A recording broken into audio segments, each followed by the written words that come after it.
ओ राम भाऊ, काय हो श्याम भाऊ, अरे ही महागाई काय वाढली? या युद्धामुळे अरे तेल वाढला, वाटाणं वाढलो, तूर डाळ कायच खाऊक नको. अरे आता पेट्रोल महाग होताला, डिझेल महाग झाला.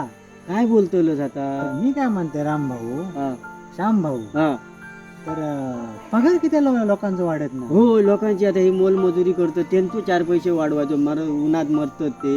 रेट पटकन वाढतात. हो, रेट कसं काय खावतो, रेट कसं वाढवतो देव? पगार कर्मचाऱ्यांचा पगार वाढीत नाही रे, कायच नाही करी.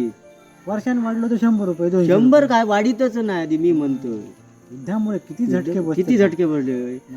भारतात ते पण काय करायचं काय नेमका आता? शपला उगच होईल.